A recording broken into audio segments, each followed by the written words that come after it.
Hello everybody, Dr. Rick Wallace dropping in on you. I hope everybody is doing well. I'm leaving the office, have to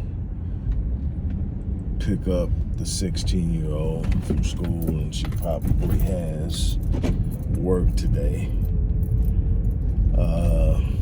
Then I've got to muster up energy for the second hit to the gym. Right now I'm physically and mentally exhausted. It has been one of those days. Okay, before I get started, I want to remind everybody about the Building Black Wealth project, or the Black Wealth Project. Look in the description box. If you haven't heard, I am about to write book number 25, which is the beginning of a major project undertaking associated with Black Wealth. I've been years researching this book while writing so many others. And this time around, I decided that I was going to work and partner with my community through sponsorship. It's been suggested a number of times before, but I just never did it.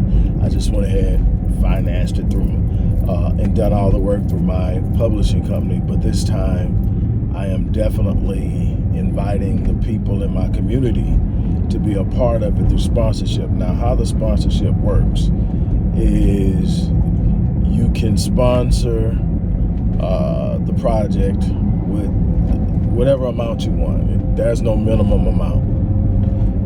And you can sponsor with as much as you want. The more the merrier, obviously. And there are categories, bronze, silver, gold, and platinum.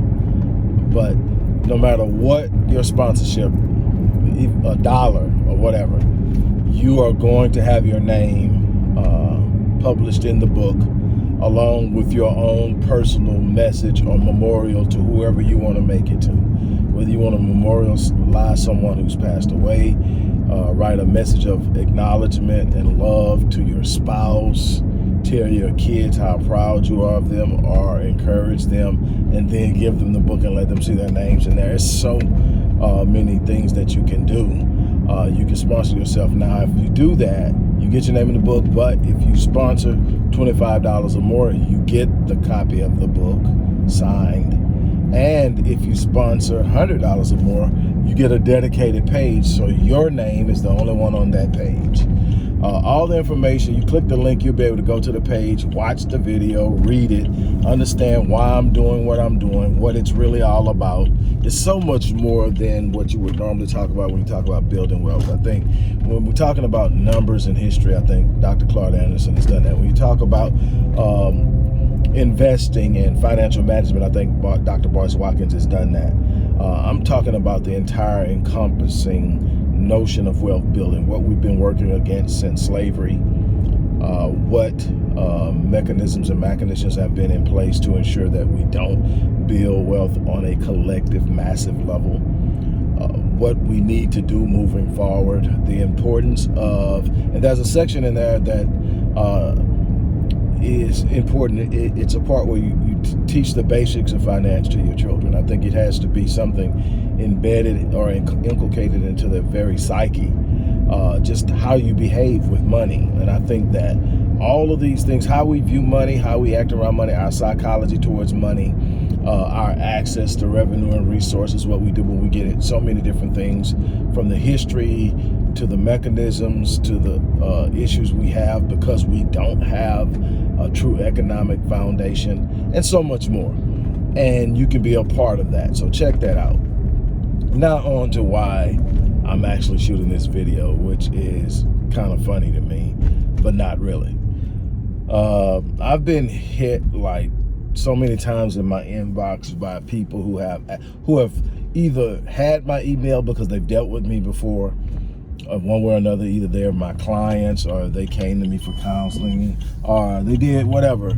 They have my email, and so whenever something pops up, they email me and tell me, they want my opinion on it.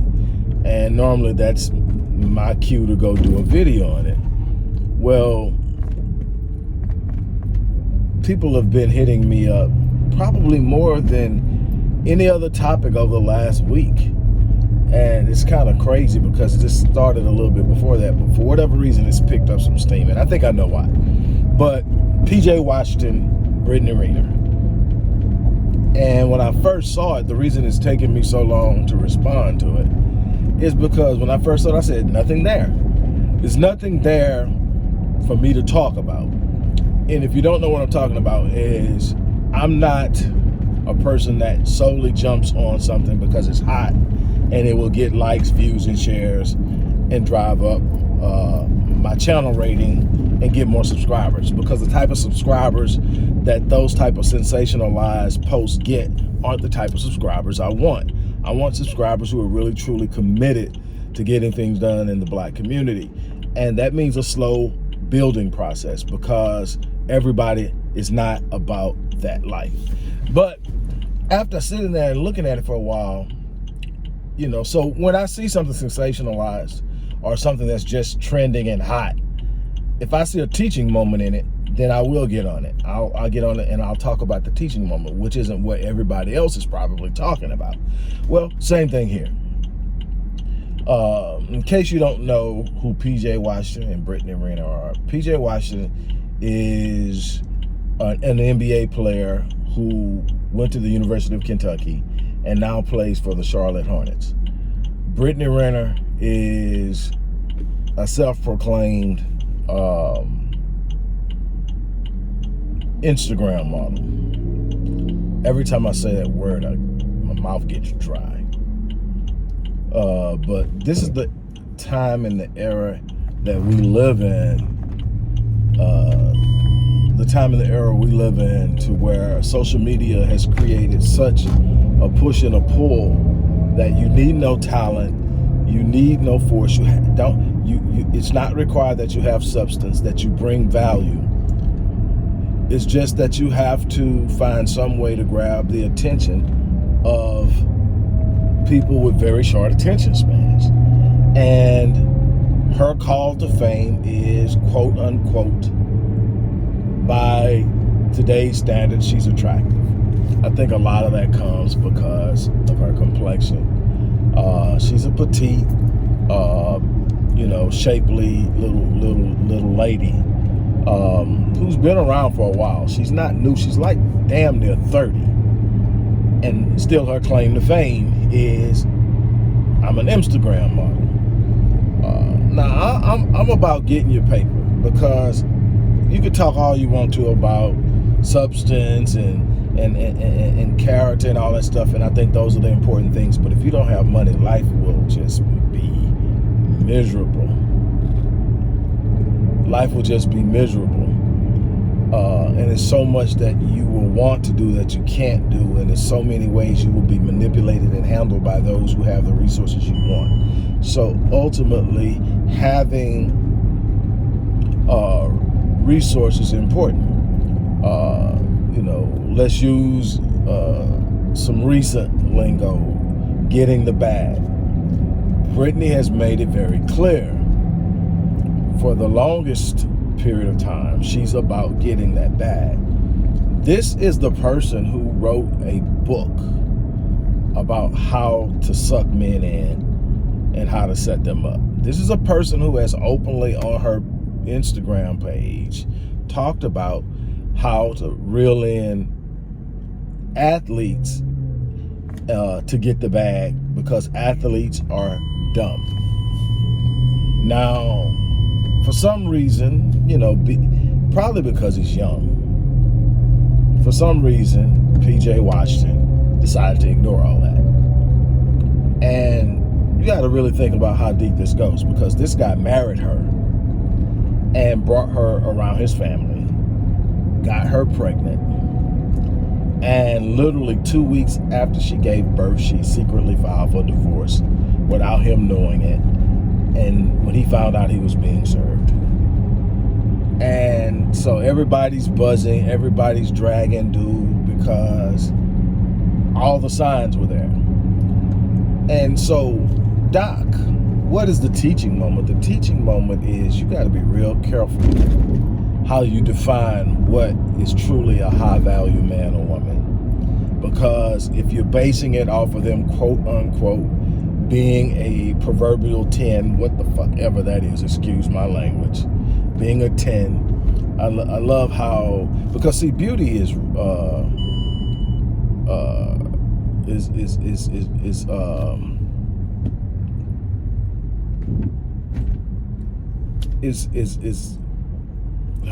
man, I drew a blank. I've got so much on my mind, but it's subjective.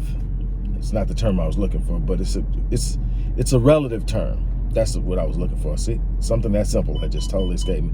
It's subjective. It's a relative term. What I think is beautiful, the next person might not think is beautiful. But okay, you have a world out there telling you what's beautiful, and it seems that the closer you get to looking like them, the more beautiful you're supposed to be. I don't buy into that. I don't subscribe to it. I think our women are the most gorgeous and exotic that the world has to offer. Anything else is simply a diluted replica of what we are and what we produce. But we don't have the money. We don't own the platforms. We don't write the books and the magazines and the movies that present what is supposed to be and tell us, you know, according to them, the smaller you are, the skinnier you are, the more beautiful you are, and the more desirable you are. And actually, it's a turnoff to me.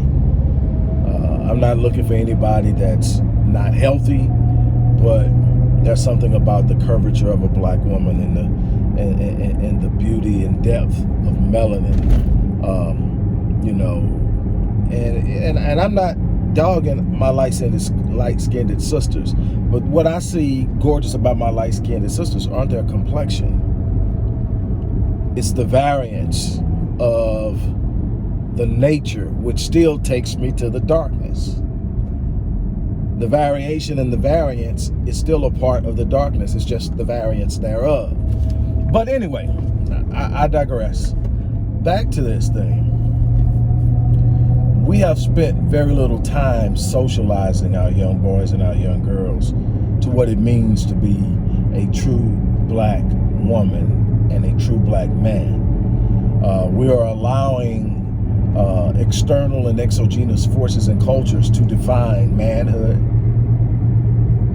Quote unquote, predominantly the black man, most of all, has been commodified. So what's in your bank account is what matters most. Well, here's the thing.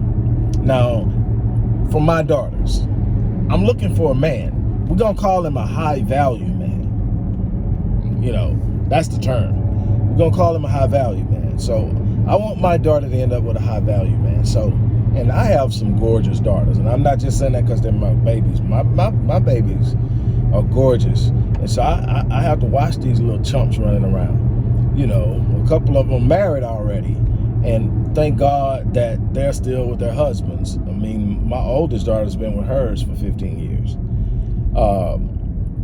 But you know, and I made sure he understood. But again, I digress. Look, I want for my babies that aren't married yet, that are beautiful and spend so much time on Instagram, no matter what you sit up and think. And I watch their behavior, so I'm constantly having to counter what they're engaging and what they're hearing, and study, get in their ear and tell them that's not it. That's not it. That's not it. That's a trap. That's a trap. That's a trap. Don't buy into it. They're dumbing you down. They are dumbing you down. You're spending so much time trying to be what you see on there, and you're not becoming who you're supposed to be. But while I'm shaping them, I'm also saying, okay, I want a high value man. Just using that term because that's the damn catchphrase. Here's the thing. The high value man is the guy with the big bank account, dressed nice, looks nice. PJ Washington fits all of that for a 22-year-old. Fits all of that, right? So I would say, okay, this guy's it. He's an NBA player, celebrity, got the bag, seems to love my daughter. But the fact that he was willing to overlook all of those red flags, a woman who says she's about the bag, a woman who says she's planning on trapping an athlete, a woman who literally scouted him while she was a grown woman at his college games, already got him in the crosshairs. Why? Because she had been with other men. She's the person supposedly who flipped Colin Kaepernick's switch when he went revolutionary. It was supposedly Brittany Renner who did it. You know, telling him about some stuff, pulling his coattail, waking him up, or whatever you want to call it. So she's very aware. She's very well. She's not a dumb person. She's extremely intelligent. Again, all of the things that would fall into the category of, along with looks, that 10 high-value woman, right? Okay, here's the problem. By the very nature of his decision, he tells me he's not a good decision maker. Now, some of that could be immaturity, or some of it could be just poor rationalization and reason, poor upbringing, poor influence, and so many other things. I don't want my daughter with a dude who can't make the right decisions. It could cost her life. But we are caught up in the superficial. Let me tell you something about the bag. We've become so superficial and so freaking lazy that we're looking for ways to grab the bag instead of creating it. And this isn't about a pat on my back. This is me using something, because a lot of people can talk about what they seen, what they heard, and all that. I'm talking about what I did. I started out coming out of the hood, and I built something. Built it damn good. Acted a pure nut while doing it because I was young and stupid, and I thought that the way you celebrate your success is by wearing it, driving it, living in it, and all of that. And I didn't really truly discover myself. And then I did. And then I had some good times, and then I had a real rough patch. Some bad decisions, some arrogance, some just straight up whatever, got me into a place where I was on my back. I didn't look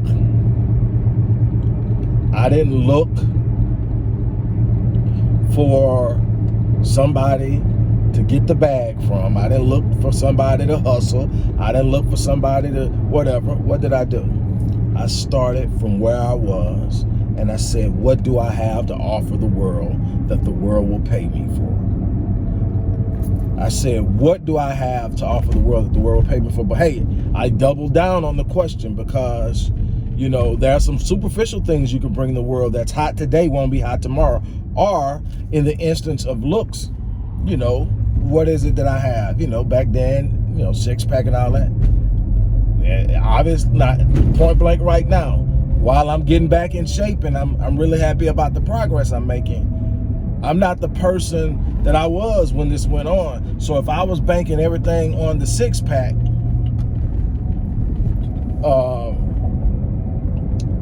this would not be, I would be suffering right about now. But I said, what of substance do I have? What can I bring people that no matter what, I can just get better at it as I get older? And I said, man, you have background in psychology. You have a background in business. You have a background in performance. You can help people change their lives. Move into this role in a way that you've never done it before. And here I am, and I'm still growing, I'm still getting better. I haven't even scratched the surface. So when I think about the bag, I think about what I can do next, what I can grow next, how I can behave next. It's me. I don't need anybody else for the bag.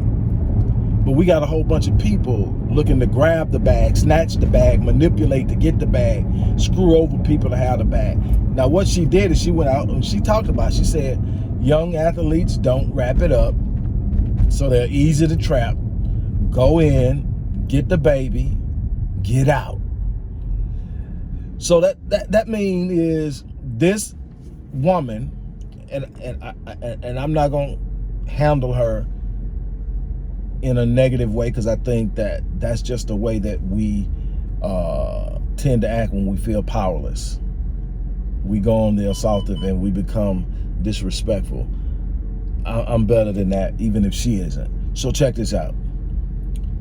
She went into a marriage with an exit strategy.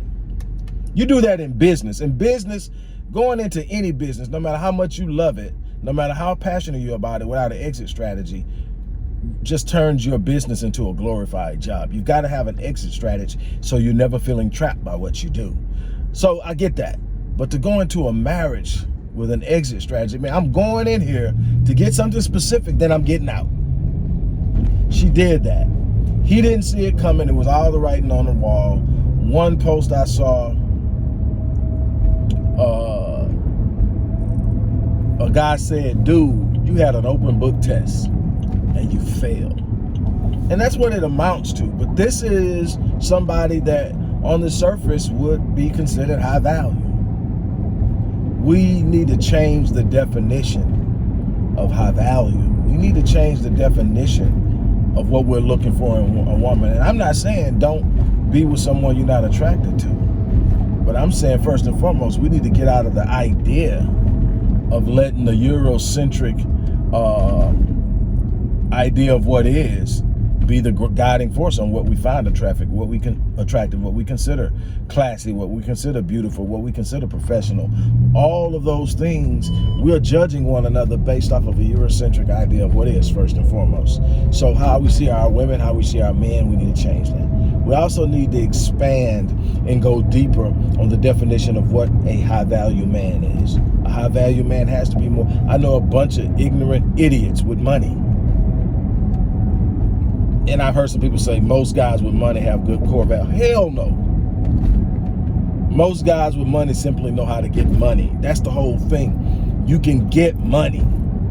What about the rest of the stuff that's not that easy to get? What about that? That's what I want to see. Does he know how to handle tough situations? Does he fold under pressure? Can he take control of a situation without losing his temper? When the chips are down, will he break? Will he fold? Will he run away? Will he turn and become aggressive towards those who are looking to him for leadership, for guidance, for protection, for spiritual covering, emotional covering, physical covering? How does he handle those things? See, the thing is, before a man is called to provide, he's called to protect. Number one responsibility of a man is to be a protector. That's why we're physically stronger than women. Before we ever have a dime, we are physically stronger than a woman. Nature has told us what comes first. Before I could ever take care of a woman, I could protect one. Now, I'm not saying you don't supposed to. I'm saying that first and foremost, you got to have a mindset to protect a woman. Well, if I got a mindset to protect a woman, I have a natural earning to be protective around women.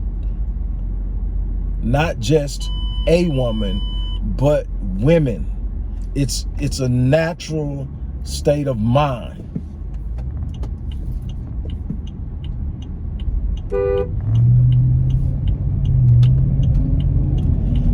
And so I said all of that to get here to say this. If you ever heard the term, look at a picture of PJ Washington. And if cautionary tale was a person, it would be PJ Washington. And it speaks to so much more than what everybody's talking about. It speaks to the state of mind of our young people. This is what's going on. This is the game now. It's a game. It's no longer about building. It's about who can get who first. And just like you got, I have to really catch myself because I don't want to use terms. And I'm not really even talking about no real derogatory terms, but just I don't want to use anything that I wouldn't use on a regular person. I'm not even thinking about any curse words or nothing, but I'm just that person right there, man.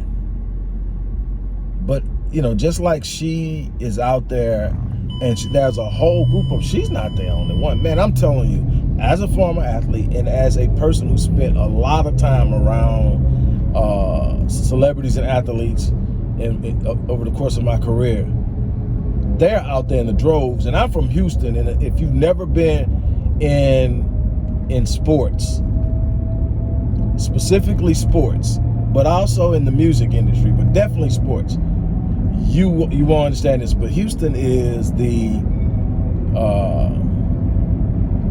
capital of chicks that's trying to grab ball players, and they don't care if they got wives. And these aren't your quote unquote idea of when you see a person in Houston and they trying to get, oh my goodness.